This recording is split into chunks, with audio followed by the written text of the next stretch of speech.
Hello, happy Valentine's Day, and welcome to the top 5.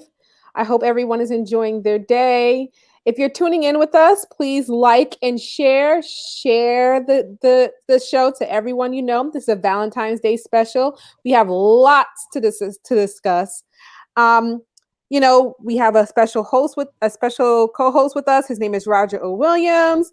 He's going to share a little bit about his book and also join with us a lot of the interesting topics we have for today. So please like and share the show, get your family and friends in. There's lots to talk about. Probably leave the children out. I would say that. Probably leave the children out, yes. But bring your family and friends. All right. So I'm going to introduce you, Roger O. Williams. It's great to have you. It's great to have a man on the show. Oh, yeah. Great to have one. You get to have your kind of, your views on the topics. It's not only just a woman view. Yeah, definitely. So Roger, he has a book called Love Will Survive. Roger, please let us know a little bit about yourself, a little about your book. Introduce yourself to the audience. Yes, I am from Jamaica. I'm from the parish of Manchester, a little village called Porus. And I migrated to the United States in 2008, and where I joined the US Army, suffered a broken ankle, and I said, you know what, let me try my hand at writing. So my first book, Turn Back Blow, was a book about animal cruelty. I have one called Murder for Sale and Love Will Survive. I said, you know what, let me put a different spin on this love thing, because I always fascinated with genuine love and what real love is, because I grew up around a lot of elderly people, especially Rastafarians. And I always see, like, Christians go at each other and Rastafarians, they go at each other. So I kind of realized that love have this meaning that needs to be defined and what real love is. So I said, you know what, let me write this book about a poor 17-year-old, one-legged Rastafarian boy and a white Catholic girl. And it was a screenplay. I wrote that at the New York Film Academy, because I did a one-year screenwriting course at the New York Film Academy. And that was one of my screenplays that I wrote. And after I graduated from that screenwriting program, I decided that I am going to turn this screenplay, adapt it into a book. And the feedback is wonderful, because it put a spin on, okay, one of the questions that people ask about Love Will Survive is, what do this white Catholic girl see in this one-legged Rastafarian boy that makes him, what's interested about this one-legged Rastafarian boy? Because he's poor, he has one leg. So, and I realized that the book is also shining the spotlight on disability. I didn't even realize that until a reader pointed out and said, yeah, people with disability deserve to be loved too. Mm-hmm.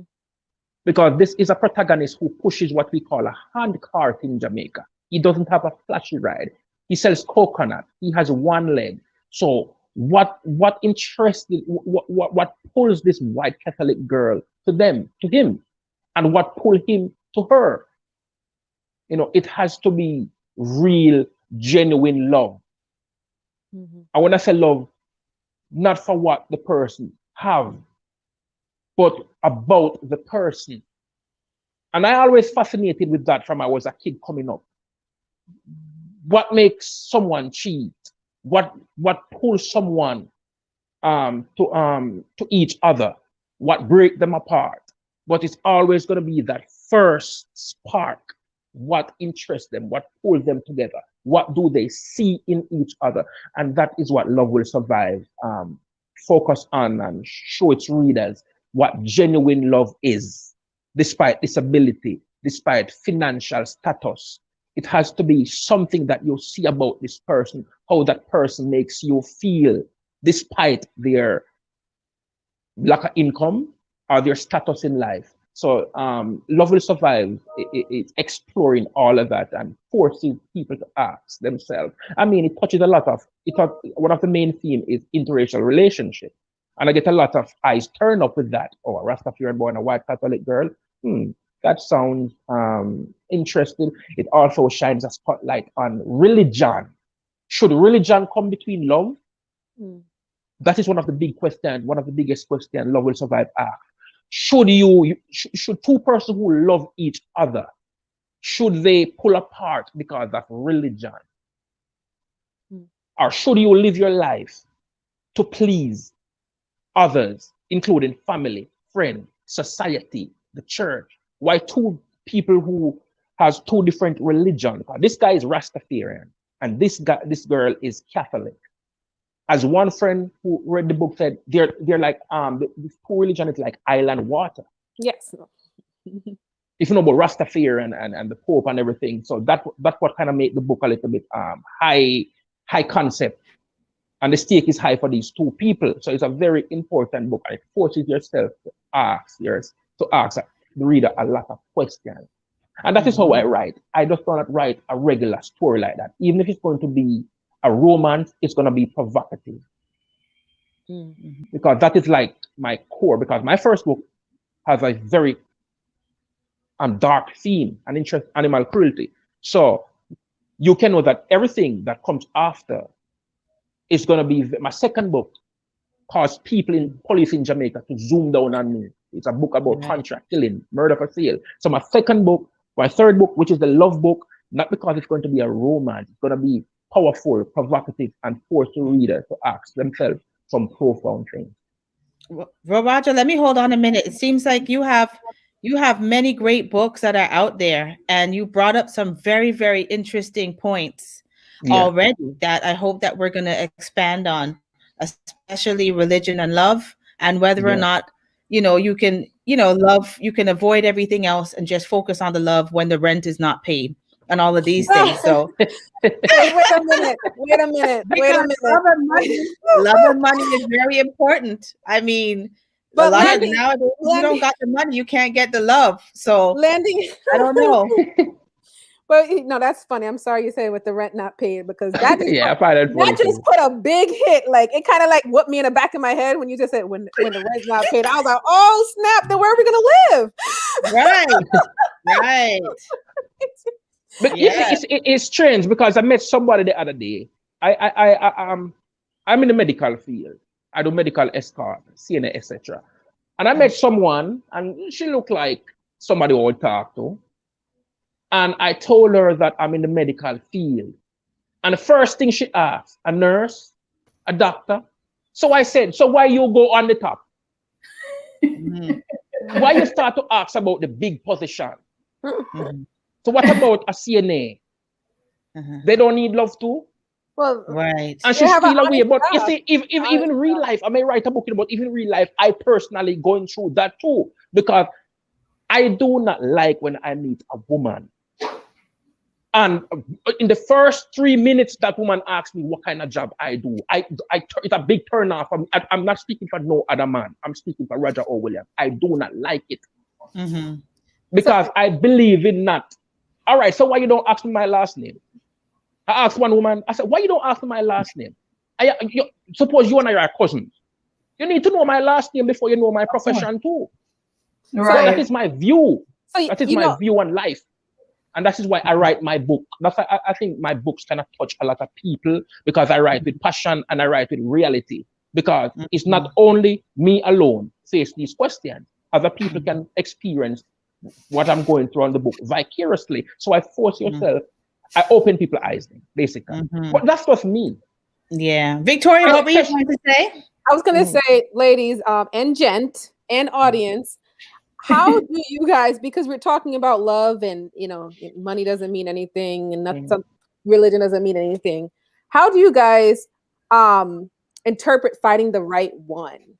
Audience, if you could put into the chat and say, let me know, how would you see finding the right one? How would you interpret that? But I want to know from Landy, Hermelin, I want to know, how do you interpret finding the right one? Oh, Jesus. We're going to go first. Let's welcome the audience. We have Geraldine with us. We have Veronica. We have Vera, my cousin. We have Omoran. We have a and we see Roger. You're getting a lot of big up in the audience. They're saying you're an excellent writer, and they love your book. So big up to you on that. Yeah, big up. You. So, so back to the hot question. How do you know? How do you know? Tell me, lady, how do you know? How do you know? I don't know. For me, as I get older, I probably know a little bit more. But I think, as I said, when I wrote down my core needs and the person matched my core needs, that's when I knew, like, I wanted someone who had a good relationship with their mother. I wanted somebody who had a good relationship with finance. I had a good job, good relationship with their kids, good relationship with God. So if that person had met that needs that I had, that I will interpret that's the one for me.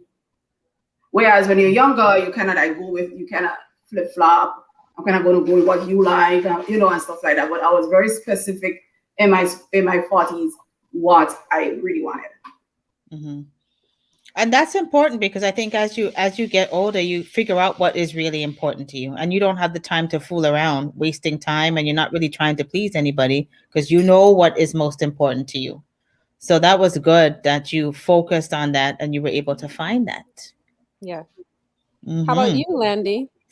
So for me, I think, so the question was, how do you know when you found the right one? Yeah. To me, I think love for me is when another person's happiness is equally as important as your own. So, and that doesn't come overnight, because sometimes when you just get into situations or when you're dating, you're very selfish. You want everything to be about you, about what you want and what you need.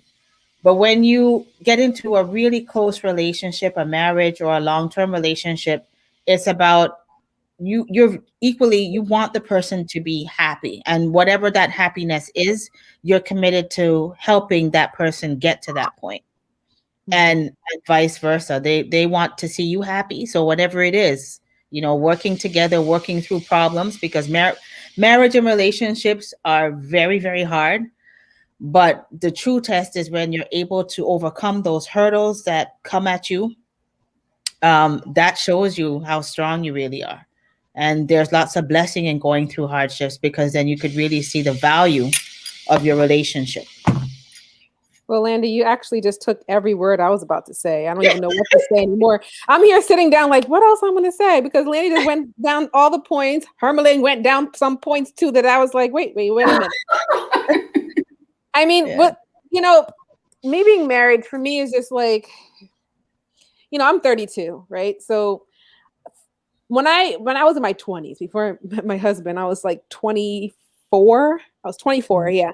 Mm-hmm. And for me, it was more so of, I really wanted to find a person who loved me for me, right? Not just, you know, the outside, you know, what Victoria does or, you know, what she's doing. I want them to like actually know my core, because the thing is that, you know, we could look, you know, put ourselves and look perfect outside and dressed up and made up and everything like that.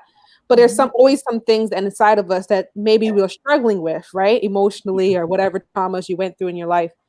And I feel like the right person will really understand you and get you through those hard times. And not only with, like you said, religion, it could be educational background, to some extent, right? I always say like a hard worker. That's what I see. Someone who's a hard worker. Because when I see someone who's a hard worker, I look at that and put it into my future family, right? Because I know that if they're a hard worker now, I know that there will be a hard worker at the end when we do decide to have a family, right? So, you guys had all my points, but it's usually for me, it's just like, no, accept who I am internally, and that I accept that person as well, who they are, and we both love each other equally. And that's my look for the right one, So, Roger, I don't know if you have a girlfriend, a wife. I don't know. Me, many girlfriends. Me right now, I am as single as a lowly dumpling in a pot of boiling water. Oh. No, I split it off from the person. I split it off from the person because the person was selfish. You cannot go into a relationship and you do not want to compromise. And that is a very important thing in a relationship. You have to compromise. It cannot just be about you. It cannot just be about me. It has to be about us. And I saw the red flag and I just tell her that, listen, it's not going to work because it has to be about us. You cannot want me to understand your pain and you don't want to understand my pain. Right. So, and the other thing, I kind of similar to what Victoria said, when I'm looking for a person, I want a woman who can love me for who I am. Right. Not what I can do for you, because it's not just about financially somebody will use you, You'll be talking to somebody and right away they want to say, okay, can you sign this for me? I'm doing an apartment. Can you sign this for me with a name? I don't know you that much for you to hit my credit. So it's like, and there's a line in my new book, Only Animals Allowed in Heaven, where there's a blind albino girl and she said, it's like people only want to be with you nowadays when they can use you or can. And it's not just in a relationship, so it's just an everyday friend. I don't want to friend somebody because what they can offer me. Right. When I'm looking at a girlfriend for a potential wife, I want somebody who understands me and I understand them and I can compromise with each other. Because not everything is going to be perfect. I know my status and what I can do, but if I can do 100 yet, I'm going to let you say, hey, I know you're supposed to get 100, but I cannot do 100 yet. Can you work with 75 until I have the ambition to make it 100? I am a very blunt and honest guy. I don't, some man tell a woman lies and I just come straight. A lot of women say, boy, Roger, you're the bluntest man I ever met. But that is how I am from I was a boy. I believe there's no relationship can work without compromisation. The person I used to talk, she want me to inconvenience myself for her, and she don't want to inconvenience herself for me. We have to meet halfway. If that level of selfishness is there, our understanding is not there, then it doesn't make no sense. I always tell myself, ladies, that I rather single than end up marrying the wrong person. Yeah. We have someone who commented, his name is Adele Christopher. He said, true, it has to be about us, not about me. Not me, not about you, it has to be about us. And that's very, very true. I want to shout out Doug King Howard, one of our big fans of Top 5. He's here and he's live from Miami, Florida, with all the sun in the world. He said, this is my Valentine, the sun. The sun. Thanks for coming in, Doug. I'm kind of jealous, Doug, because you know what? There's no sun outside. It's a good Valentine's Day present. Yes, I would agree. Just clouds. Yeah. Well, it's Valentine's Day, so I just wanted to get us into, showing a little bit about ourselves and, our dates or former dates or when we went out. So we sent some pictures in he sent some pictures in with, you know, maybe us on a date or with our significant other, whatever it may be. And we wanted to share with the audience and talk a little bit about it. So I'm not too sure what's going to come up on the screen or who's going to be first. So if someone, hopefully nothing whatever comes- X-rated. I hope not. Oh, it's Oh, that is nice, nice. Nice. That's beautiful. That's beautiful. Hermie, Yeah. where did you get that Yeah. dress from? That's I got a dress from Target for That's $7. from Target. Target, Oh, they had a wow. sale for $7. it's a beautiful dress. Thank you. $7. Oh. Yeah. Beautiful dress. What was the event that you went to? Derek visited, and we was just taking. We just every time he visit we try to take photos Oh, okay. for memories. And I remember that is during COVID, so we couldn't really go anywhere. So we just decided to do a little photo shoot in the backyard. And CJ took those pictures, you know. So we always like to try to create some type of memory. We need to see I that. know. Picture. We need to Thing see to that do. picture again. We got to see that picture again because you was rocking it, that red dress. Ah! I For mean, $7 from Target? Come on. What? Bring it.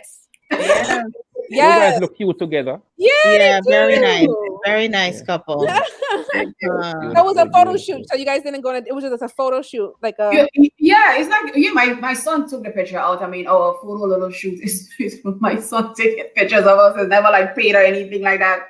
Mhm. We just decided just dress and coordinate and just take pictures out. That's nice. Well, that's always something nice to do. Yeah, that's Creating memories is important. Who's this? Wow. That's me. Oh, wow. That's you, Victoria? Place. Yeah. That's one of my funnest Awesome. places to go ever. That's me and my husband. That's when I got engaged. I got engaged at Oh, Disney okay. World. Okay. That's It amazing. was actually a surprise. I didn't know that was gonna happen. It was a scavenger hunt, Mhm. and part of scavenger hunt was to go to the castle and take a picture at the castle. And I'm stubborn, so I was like, I could take a selfie. I don't need anyone to take it. And he's like, so this stranger's like, no, we could do it, not knowing there were the photographers to do our engagement photo shoot.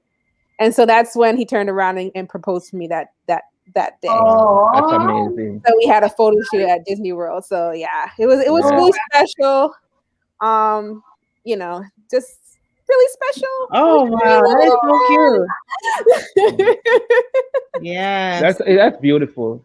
Yeah, you know, talking about love, you know, bring a little spice to the show. And the other thing about me, ladies, I also believe that, of course, today a man is supposed to make his woman feel special in this day, but overall, I believe a man is supposed to make his woman feel special 365 days of the year, not just only today. No, that is very true. Yes. Yes. That is very, very true. And talking about the love and the spice and the hotness, I really want to get into what was going around on social media. Every woman, I mean, even younger people, younger than me, we're talking about the Duke from Bridgerton. Wow. Have you guys watched? Oh my God. You guys sent me to watch the show. The producer sent me to watch the show. I've never heard of it, but it's wow. I read some comments on YouTube. The ladies were wow. Yeah. Listen. That's true. They were going crazy over The the Duke is everything. He's so hot. And their love story is absolutely beautiful between him and I can't remember her name. The I'm Daphne, not the good girl, with names. Daphne. That's Daphne. Yes. Daphne. And it kind of reminds me of my book because I said, "Whoa, this is like an interracial relationship thing." So it kind of, I was like, "This is very interesting." What was so ladies- spicy about that time is that when people used to date, like they never kissed. Even holding hands in public was a big deal. So Yeah. you know, like there's a scene where they're in a room and they kind of like each other and they're looking at a piece of artwork and their hands gently touch, and the touching of the hands was like such a big thing. I was inside my those room moments screaming because very it was such a hot scene. It's nothing like what you would see today where people are pulling off clothes and skirts Yes. going up and people going down under. You didn't see any of that. It was simple Modesty, things, just yeah. a touching of the hand was so intense and you could feel it. It was just amazing It's how because back in those days women were very, very modest, and the expectation is that there's no touching, no kissing, no nothing Yes. unless you're actually married to somebody. it's Yeah. basically like it's like the unknown, right? Yes. It's like I think that's what gave it that kind of feel for everyone, because it's like, oh my God, like what is gonna happen? How are they feeling? Because it's like the unknown. They never. Daphne said she didn't even know what sex was. She didn't know how babies were born. So it was in that show, right? Her mother never explained that to her. So What you think? When you write a love story, that you, when I was writing Love Will Survive, I said, I'm not going to focus on sex. I'm not going to do that. It's harder for the writer to convey that strength of love when you're not using the everyday expectation of what people think love is. Okay, it's about the sex and kiss and all that. So the powerful moment that you talk about with the touching of is hands. very, very, very, very, very, very, very important. It's like you're in a scene, and a lot of people think crying, because I'm a trained actor, I train at Strasbourg and I train at New York Film Academy. A lot of people think, okay, to make a scene dramatic, you have to be crying. The scene with you trying to cry and forcing and holding back the tears is more powerful than actually crying. Yes. So the slight little gesture of them touching is more powerful than if they were kissing. Yes, absolutely. So my thing was, my sisters and I had a discussion about that show, right? And they was like, oh my God, I want this for myself. I want it for myself. But then I asked the question, are you willing to put in the work? Because it's not all about just the glam and the sex and the kissing of the hands and stuff like that. Daphne also helped him with his confidence. She also helped him just be more open in the relationship. She you remember when they broke up and they were meeting in the hallway? Yeah. Yes. And they still loved each other, but it's like, I have to break free. I want to break free, but I really don't want to break free. Are we gonna stay during those times? Or are we gonna just run away? Because the parts that we like also comes with the parts that we don't like. But you know what, Hermie? What I got from this show is that a lot of women likes the a-hole type of man, because the Duke acted like an a-hole. And I'm gonna say, okay, because he was just like, not interested. He was playing, to me, more hard to get than Daphne. And I felt like that kind of intrigued her to continue to go after him, right? Because remember, he didn't want children. And he made that clear. And it's not like he couldn't have children. He just didn't want to have children because he made an oath to his father. Right. So to me, what I get from the show, with everyone just all over him and like Google goggling over the Duke, is that a lot of women like the a-hole personality, and I don't understand, but they do. We can't have. I mean, we all probably did that in our lifetime. The guy that was good and buying us food and doing all this stuff, we didn't want him, and the guy who wanted everyone else, that's the guy we wanted. And women still are doing that today. You just take it all. I was just going to say the same thing, that happens nowadays. So some people rather go after somebody who is playing hard to get than somebody who's just too easy. I don't know if it's a case where they're proving that it's a challenge, or it's more a thrill to go after the person who is playing hard to get than the person that is just too easy. So you're right, it happens nowadays. Yeah, it happens nowadays. I think you have a good point there. I remember I was on vacation one time, and I was there with a cousin of mine who was visiting from England. So we would all hang out together, and it was me and another sister of mine and him and one of his brothers. And he would love it when we would go out with him, because it would look like we're like together. So nobody would know that we're actually family members. And he goes, this is good because you guys are nice looking women. And because I'm surrounded by you guys, that's going to get me more women too. Because people they're like, who is that guy? He's got all these nice girls with him. I want to know him too. So it's so true that people are attracted to that one person who everybody wants. And you know what? That was kind of like Daphne. No one was really going after her until Yeah. she met up with the Duke, and all the guys was like, "Who is her? Who is she? Who is she?" Who is Started getting she? gifts, whole bunch of dowry and flowers. Every was going to her doorstep, Yeah. and she had plenty of choices just because the men saw, oh, she's wanted. Now I want to She figure out wanted. why And it still she's happens today. wanted. Yeah. And it still happens That when is- you were single for 5 years and one person like you, then everybody in the inbox like, I was there, you know, for 5 years.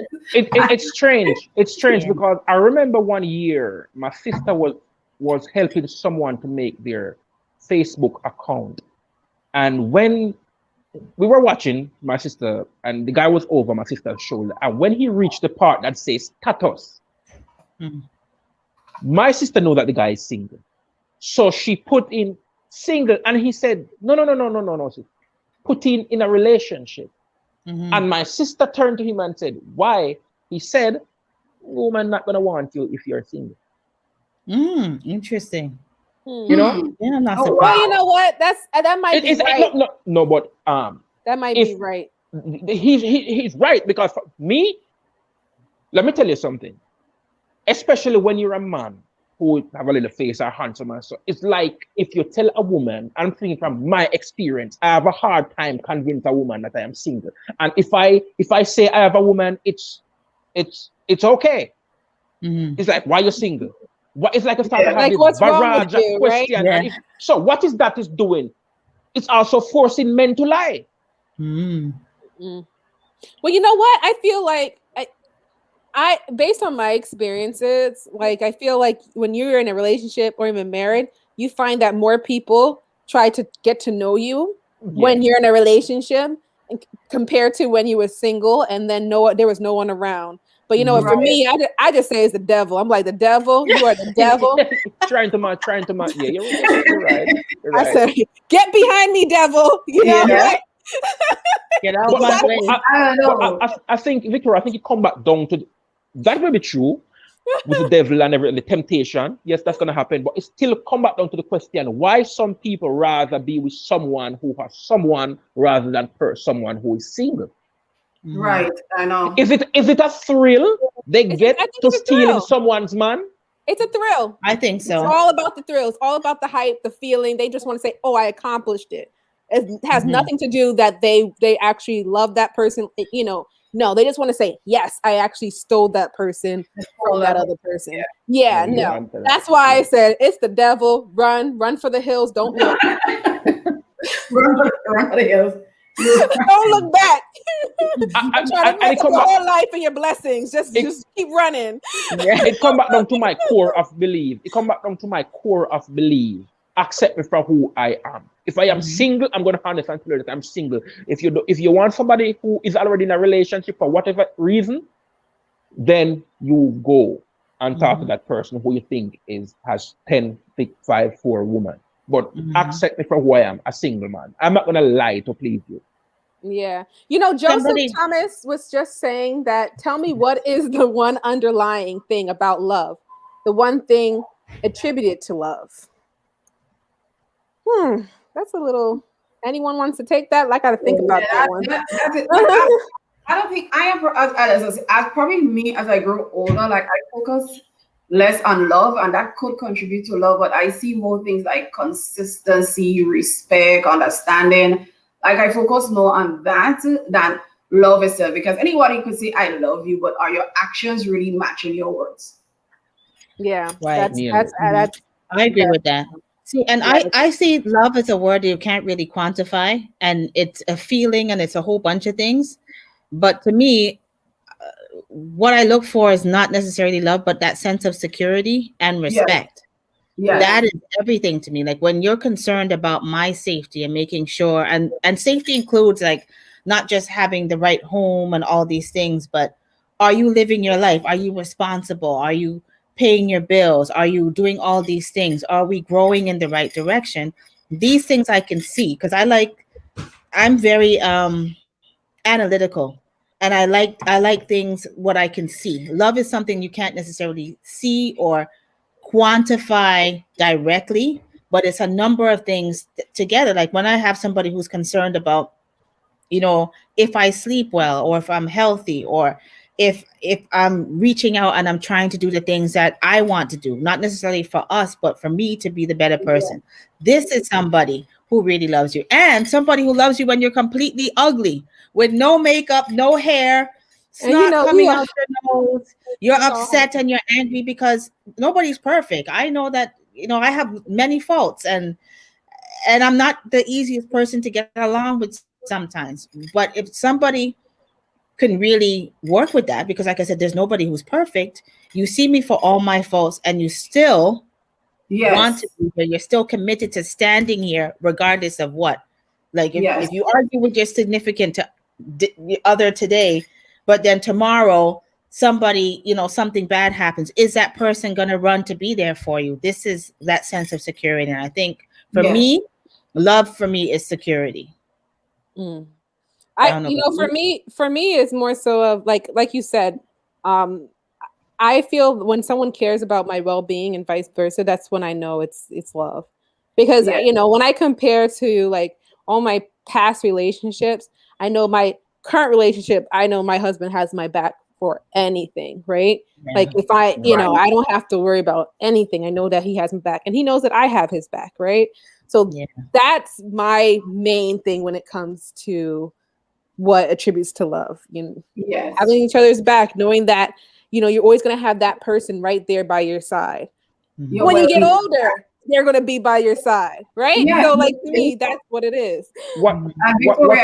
I never knew about well-being until I met Derek, and he was like, he was the first guy who like cared about my well-being, and it took me a long time to really accept somebody caring about my well-being. And he's like, we had like a whole like series of talks about well-being, like somebody care, like you pay your bills, like how are you, like how was work today, how are the kids, how are the things, like, oh really, like and that's when I started to say, so you have the right words there, well-being, somebody really caring for your well-being. And me coming from like separated, single, being by myself, by choice for like 10 years, and having somebody come in your life is very hard to accept, because you come up with that independent thing, which I really didn't want to be independent, because I really don't like, oh, I'm an independent woman, that quote thingy, because it's really, really good to have someone's shoulder you could rest your head on and say, wow, he cares about my well-being, he cares about my health, he cares about what I eat, he cares about me, or he could do this and I don't have to be like, no, I'll do it. No. He's like, no, I just sit back and you could do it, hon, and that feels good. It's like one thing less you have to do. So you have 10 things, and he took away 5. So the 5 things I have to do, then I have room and space now to pour into you, because I have room to do these things, because you took away 5 things from my shoulder. Right. Well, that's huge. What I realized from I was a kid coming up, as I said, I grew up around the Rastafarians and older people. What I realized that love is a powerful thing, but at the same time, love can be a weakness. It can be a weakness because a lot of people are in a relationship and taking certain things because of the name of love. I believe in balance. While I love that person, while we love each other, at the same time, you must not let love blind you or overpower you, where you love the person so much that you stay in the relationship and you're taking certain things that is not right. That's true. But you love the person, but at the same time, you have to have your eyes open. Love will blind you. It is very powerful, but people can use it as a weapon against you, as a weakness. So how do you balance that by not loving the person so much that the person is going to do things to you and say, okay, because he or she loved me, he's not going to leave me. Right. Love can turn back as a tool on you if you don't have balance and if you're not aware. It can be a weakness. So you have to know how to balance it. And there's no love without understanding. Well, talking about love, and I know a lot of people love their jobs, there's a video that was going on the internet about with this home health aide and dementia patient. I definitely want to talk about it. I know many of our audience has seen the video too, because it was definitely trending. So once we take a little break, I want to go into that video and let's talk about it and see what you guys would do. How would you guys handle that situation? I know Landy's in the healthcare system, so I definitely want to hear her point. So we'll be right back when we take this break. Okay, stay tuned and don't leave. Bring more people to come in.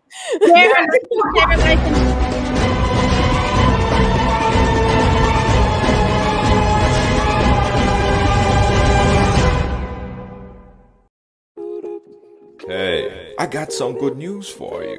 Looking for a passionate immigration lawyer with experience that spans over 2 decades? Someone trusted that served immigrant families just like yours? Well, look no more. Now you can benefit from her personal and professional experience. Diane Winter Funde. Schedule a consultation now and get assistance with your immigration journey. Specialize in adjustment of status, B1 business visa, B2 visitor's visa, consular processing, deportation defense, naturalization, and more. Give us a call today at 813-815-3529. That's 813-815-3529 or online at winterimmigration.com. Attorney Diane Winter Funde. Law done differently. Welcome back. Back. So yeah, with this video trending, I've seen a lot of people talking about it. I mean, it took me off guard, but having family in the healthcare system as well, and my aunt has a home health aid business in Florida, where they have their CNAs, sit in on a lot of different patients, and mostly dementia patients. I kind of do understand, especially when she explained it to me, what was going on. But the abuse, I don't know. For me, I don't know. I don't think I'll be able to handle it. I'll probably have to get another job because I Lord knows why I wasn't made for that. Is it the one for dancing? Yeah, well, the lady behind her or something. So the first part, for those of you who didn't see the video, is a video of an aide. She's in the kitchen, and it's like she's trying to make salad or prepare dinner of some sort. And there's an elderly lady there. She has her camera open, and she has the client, the old lady's daughter, is on the phone, or she's cameraing it for the daughter. So she's videotaping this so that the daughter can see how the mother behaves. So the mother is there. She's coming in the kitchen. She's trying to prepare the salad. While she's doing things, the old lady is coming up to her and spitting on her. And she's basically just wiping her face. She doesn't say anything to the old lady. She basically just wipes the spit off and continues doing what she's doing. She did it about 3 times in the video. That's the portion that I saw. And she might just tell the lady to stop, but she didn't express any kind of anger or anything. She was more concerned at making sure that the camera was positioned well enough so that the daughter could see the mother's behavior. So my thing is that I thought this was really troubling, because when you think of a dementia patient, they go back to almost being childlike. Yeah. And the same way when you have a child who needs your attention, they'll do things, they'll throw things on the ground, they'll toss over, they'll come and pull your hair, they'll do all kinds of silly things because they're looking for attention. This woman never gave the woman the attention that she wanted. And I think that there's something wrong with the training that she has, because if you're going to work with dementia patients, you have to understand that they have attention-seeking behavior, and she wants to feel purposeful. So instead of having her spit on her, she should have stopped her right there. Maybe said, okay, I'm making this salad. How about you go over there and let me give you some paper napkins or something to fold. She needs something meaningful to do. She don't have nothing to do. She's looking for attention and she's not getting it. So the more she just keeps on spitting at her and doing things to grab her attention. So I think her approach to dealing with the old lady was wrong from the get-go. I think it was wrong. And she could benefit from some really good training on how to work with people who have dementia. Yeah, my aunt did say that she would have, if it was her, because she dealt with a lot of dementia patients, she would have nipped it in the bud right there. And sometimes, a lot of times, they're so forgetful. That I remember she told me that she'll probably have to come back in and come back out and reintroduce herself, and then they're like super happy again, like, oh, you're back, because they don't know. So Remember. it's all about how you handle it. And maybe she might be early in her career. This might be her first dementia patient. You never know, right? But did she tape it? Did she tape it just for the daughter to see? Well, it was for the daughter to see, and she posted it online. So I'm not too well. It looks like she still has her job, because I saw a video again that they were dancing together. So that's how their personalities could switch so fast, right? So yeah, it's a dancing one I saw, I think. Yeah. It's funny because my mother had dementia and she passed away from it in 2019. And my mother used to be a very nice person, but she became very aggressive at times, and she would be very mean. There'd be times, I remember one time me and her had gone to the bank, because she used to like to take $500 out every time she went to the bank. And I went and I told her, no, you don't need this. If you need money, I'll give it to you, but you don't need. She got so upset, she tried to jump out the car while the car was moving. I got to the house and she's arguing with me and she's cursing me out like we were in a street fight.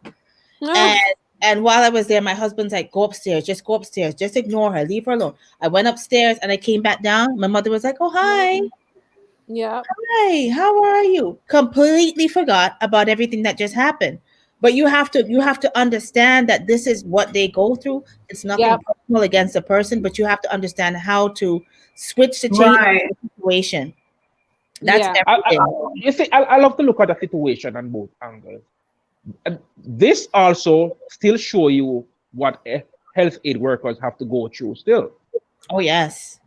You can't just look at it at one side. Healthcare workers really go through a lot. And I tell you something, healthcare workers don't have any rights. Mm-hmm. They do not have, it's about the patient. But so you have to be very strong to focus on your job and be professional, because trust me, I work in the healthcare field and it's all about the resident. It's all about that insurance money. They don't care about you. They'll get rid of you like this for the resident. You have to be professional at the same time, but healthcare workers go through a lot of abuse. Yeah, I agree. This video is a stark example. I don't agree that she's supposed to tape it online, because put it up online, because you have that HIPAA rule and stuff. But I still glad it came out to show that what we go through. And you work, your agency, they will get rid of you like this. Listen, like I said, that's true. Like it's a very unfair situation. Healthcare workers go through a lot of foolishness and a lot of abuse, and they don't have any rights. They don't have any rights. I work in the field, and I'm telling you, it's a very unfair world. You just have to be focused, and because I get hurt already, and the nursing home tell me that, oh, you don't work with me, you work with the agent. Because they don't, so it's kind of very, very, very, very, very, very, very, very, very, very difficult situation. We just have to balance it. What I'm hearing, what Landy, what she said, and which I never thought about. I think more training is needed, more extensive training is needed for that, because if they need to know, like, if I couldn't do it, I know I personally couldn't do it. I don't have the patience for it, but if, like how Landy explained, dementia patients, like the healthcare worker really need to know that and really need to see this in scenarios, cases, probably through video or something like that. Because I know my stepmother did it, and I know it was hard. Some of them go through.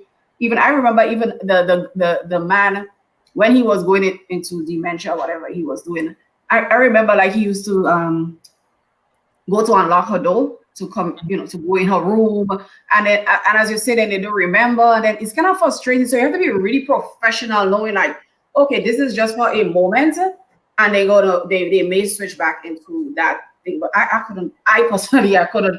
Yeah, it's a lot, because that's a lot. Yeah, because for me, we have some good comments. We have a lot of good comments coming in. We have Julian Latham. She says, I used to get kicked, grabbed, and called all kinds of names. You just have to finish the work, as they don't know what they are doing. We have a right to stop and reapproach them when they calm down. Yeah, because you don't want to put yourself in danger as well, right? You don't know. No. Exactly. Like I said, for me, I don't do saliva like from other, But only for my spouse, but that's about it. Sometimes it's the agency too. If an aide used to work with a regular sick person who's not a dementia, you can't just throw them in. You cannot give them an assignment and don't forewarn them. Let them know that, okay, this patient is a dementia patient. Yeah, He exactly. or she is different than what you used to. This case is a dementia. It requires training, requires patient. You have to know how to work with dementia patient. It's not like regular Yeah. patient. So you're right, it's a different Right. training. But the agency have to give the aid, the heads Yes. up. You can't just, hey, because somebody will quit anytime. How this works, somebody will quit the job because they're going through this first, and the agency have to call them and say, hey, I have an assignment for you. But you cannot just give the aid the assignment like that. You have to let them know the kind of What resident they're going to care for, or what do they expect. Mm-hmm. So basically, I feel. Go ahead, Landy. You wanted to say something? Yeah, I was just going to say that I've worked as a director of patient services for a few different home care companies here in New York. And the training piece was always like very, very, very important. So I made sure that the staff that worked under me, that they had specific training in dementia care as well as in traumatic brain injury. I'm nationally certified to teach that. And the more training that you gave the staff was the more solid staff you had. And the Yeah. more that the patients had really good care and they developed good, purposeful relationships over time because they didn't have aides like coming and going. The Right. goal, in order to have a resident or a client that you're caring for them to be stable, they have to know who you are. They have to have that sense of security.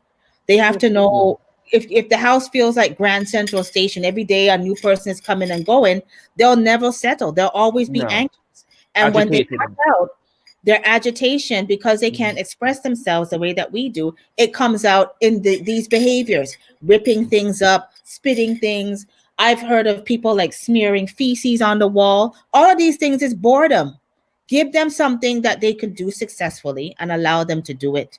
But like it all goes back to training. And then the other thing I like to mention is that people who do this work, home health aides, CNAs, they're very underpaid for what they do, and they provide a service that is so important, because I've seen the difference between really good care, what it can do for someone, and I've also seen really bad care. And I'm Yeah. hoping that when I get old, that I have somebody who's going to have the grace to allow me to go through whatever I have to and understand where I am and still provide good care. Yeah. Yeah. So you know what? Like I was saying, it's a touchy subject, and I definitely wanted to bring into the program because it was definitely a hot trending topic that was floating everywhere around, and it shouldn't have been floating around because, like you said, HIPAA, is involved. She can't give her consent to go on the internet, right? Like Yeah. who consented this video, right? It was just the healthcare worker. So, but just to wrap up, and we know we're talking about Valentine's Day, let's get back to the light subject. I want to know from all of you guys, how do you show your partner love? And also, what is your sign of affection? And does sex plays a big role in relationships? It's a lot of questions, but I wanted to get it from each one of you guys before we wrap up. And I think I want also the audience to tune in and put some comments in there. Do you think sex plays a big role in relationship? And how do you show your partner love? Meaning it could be, maybe you're a touchy person, maybe you like to give, basically in a sign of affection. So Landy, I'm going to start with you, girl. Yes, because you look hot and spicy today. So we're going to start with you. And how do you show your partner love? And is sex a big role in your relationship? I show my partner love by listening, being a good listener, listening to his ideas, giving him good feedback, whether it's negative or positive. Not because he's my spouse, I'm going to agree with everything that he does. So there's times when he needs to be put in his place, and he'll appreciate that, because not everybody's going to tell you about yourself, and sometimes you need that. In regards to affection, I think my husband is a lot more affectionate than I am. And that's a good thing. There's a balance.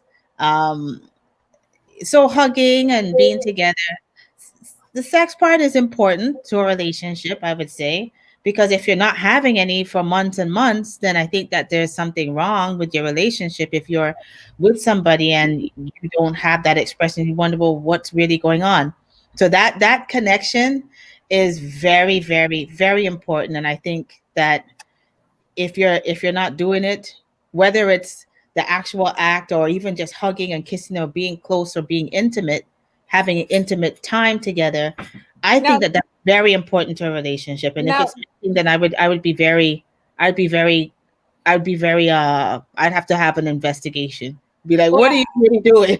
I want to play devil's advocate, but touching is not sex. and holding But it's just as important. It is, but I Yeah. mean, if you have more of that than sex, then maybe that could be a problem too. Yes, I agree. Right? Yeah. Oh my God. Now you guys are- So Hermie, what is you think? Okay, so Derek love language is quality time, and that was something I had to learn because mine is not quality time. I am strictly a loner, and I could go for weeks by myself. So he definitely taught me quality time, and he's gift. So he like gifts. So like every couple months or so, like I will buy him like all his favorite snacks through Amazon and send it for him. So he likes that. He gets like Google Eye 5-year-old child, like, oh my gosh, you got me my favorite stuff. Like I can't. And that's like a big thing to me. Mine is words of affirmation and touch. So it's kind of like a balance. But I think when you get into your 40s, especially like your upper 40s, like the sexting change. So for me, it's like it's more like, so now with the words of affirmation means a lot more to me, because then you have to it takes a longer time to just get ready for that thing to happen. So hearing the words and kind of motivates me. And then we go, as you get older, you go through hormonal imbalance, you go through a lot of things. So it's a kind of shift from when your age 20s to somebody in 45, 46, 47 going up to 50. There is a spot there that there is a change, and you have to rethink everything that you do, and your partner have to be patient with you during that transition. Mm-hmm. That's we have true. a comment here. Selena Brazan George, she says, when we become old and gray and the stuff can't go up, you need the laughter and conversation and showing of affection. That's true. That's very true. That's why it should be constant in the beginning, like you're showing your affection. So then when that does happen, it's very natural. Right. And not awkward. So I need the man's perspective. All right. For me, I always say it's not about the big things, it's about the small things. So to show affection, for instance, when I was living with my ex, I used to live with my ex in Florida, I would show affection by saying, hon, you know what? You're tired. You work. Let me do the laundry. A lot of men out here think they can't do the laundry. But I say, hon, you work. I'll cook. Just rest your foot, sit up. And I take the clothes and I go to the laundry. Mm-hmm. Because I know that she works. She's tired. So me helping her to do that shows that I care. Mm-hmm. Because it would be heartless for her to come home and do that, and then I just sit down like I'm the man and said, okay, you're the woman, do the woman work. So there are certainly things you can do that the woman will appreciate. Mm-hmm. So Roger, I'd like to just stop you there. I don't think when you think about doing laundry, you're saying that you're helping her. I think that tasks like laundry and cooking and stuff like that, it should be shared regardless. It should be shared. Yeah. It should be shared. Mm-hmm. But you have some men, they do not want to do it. Mm-hmm. They think it's the woman's job. Yeah, but what he's doing is acts of service. So if that's her love language, if acts of service is her love language, what he's doing, laundry, cooking, cleaning, that is making her happy. So it might be shit for her in that relationship, but it might be good for that's her love language. If that's what he's doing is her love language. So I think all relationships are different. I don't think everything have to be shared. I really don't believe in the shared stuff. I think it's like if you do things that is my love language and I do think that is your love language, I think it works out better for me because I'm more happier doing things like, I'm happier, okay, quality time, we watch a movie, but then I'm happy, like if I'm lying there, that you're massaging my feet. All right. There's a little thing that you can do. Like you come from the store, you carry a little, not a big thing. It's not about buying a big ring or a big lovely thing. A little thing like a little sweetie, a little chocolate, and tell you know what, hon? I'm thinking, I was on the road and I'm thinking about you. Mhm. Well, I Here's think it. If, I even, think if you went to the post office, but totally not going to the supermarket, we're going about food or anything, but you buy a little trinkets for her, and it's not big, it's a diamond, but the thought that you were thinking about her and said, hon, I was thinking about this. Here is this. You leave a note under the bed or something. Because I believe in showing affection is not about the big thing. If you do it with the big thing, you're buying it. Let her see the is because for me, I grew up learning that it's the small things that count, not the big things. Mhm. you know That is what? just for me, you know. That is my philosophy. We have grew up learning that my mother taught me that it's not about it's the big things that count. It's the small things that count. Right. You know what? And you have to take sleep and judge that, because if the person do only the small things and show you the affection when they can afford the big things, they going to do it. So you have to learn to take sleep, what we call take sleep, and judge that. Right. So you know what? For me, I I don't know. If I feel like I don't remember who I was after I got pregnant, I'm gonna be real. Because I feel like everything makes me happy. Like if my husband brings me a slushie, I am like a child that got a Exactly. gift, right? No, this is just me now, Roger. This is not me before. I don't know what I was now. If he gets a slushie and he brings it home, I'm like, oh my God, I'm crying. You got me. What about me? You know, like, so I don't even know. I don't even know what. Like to me, it's just like anything. If he wanted to just fix up stuff, like I'm happy. Like I don't know. It's just me right now. I can't. Especially if it is a favorite. No, listen, Especially if Roger, it's something that you like. Roger, I'm pregnant. It's different. He like We're off the part right now. Like it is not like to me is anything makes right now just making me feel like I'm like if he's making me comfortable and understanding that I'm emotional, I'm just happy. I'm in tears. Girl, I mean, I got a little gift today. I started crying like, oh, you thought Exactly. about me? The Like, little stuff, of like course. I know, but Roger, I'm pregnant. You don't understand. Like I understand, I but could it's still be a little gift. hungry. I could It's be still a little hungry. gift, and If you appreciate it. he made eggs for me right now, Roger, I'll cry for that too. Julian Hey said you have Victoria, pregnant I'm very brain. happy that you passed the sex argument with me. You didn't ask me. No.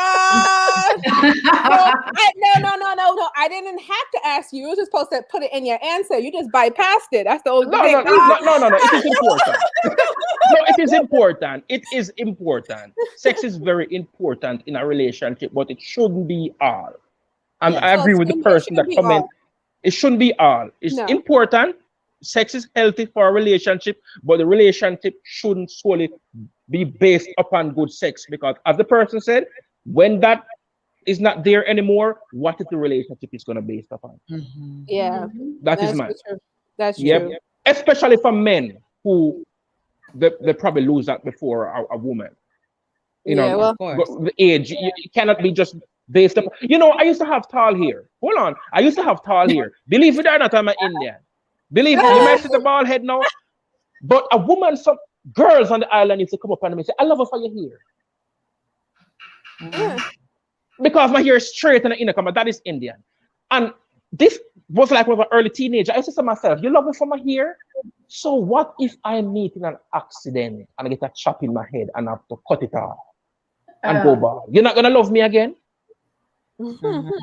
So I used to think big, like deep, like that. Even though it's just I'm a teenager and the girl comes up and say, I like your hair, can I feel it? I love it for your hair, but you cannot love me for my hair. What if I lose it? So you come back, no, you cannot just love me for the sex. What if I lose it later on in my 60s? It has to be something that more than sex that keeps the relationship going.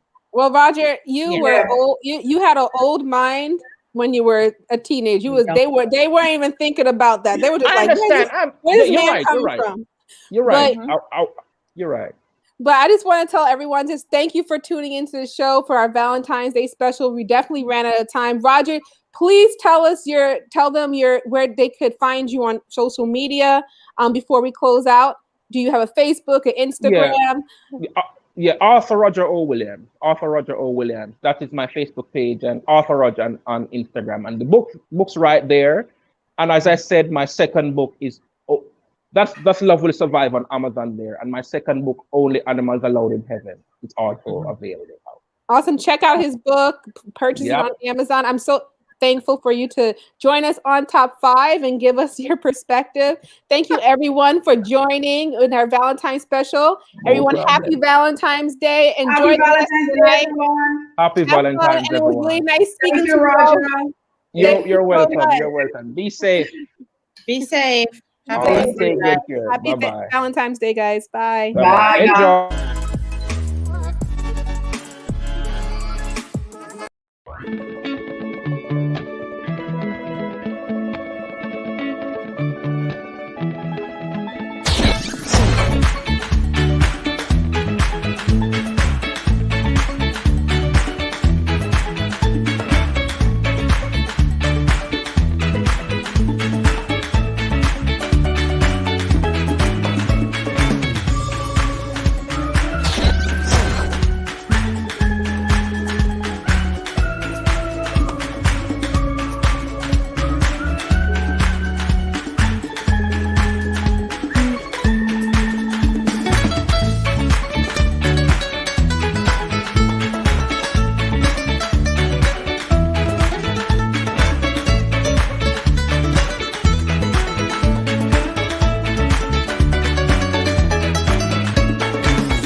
Hey, I got some good news for you.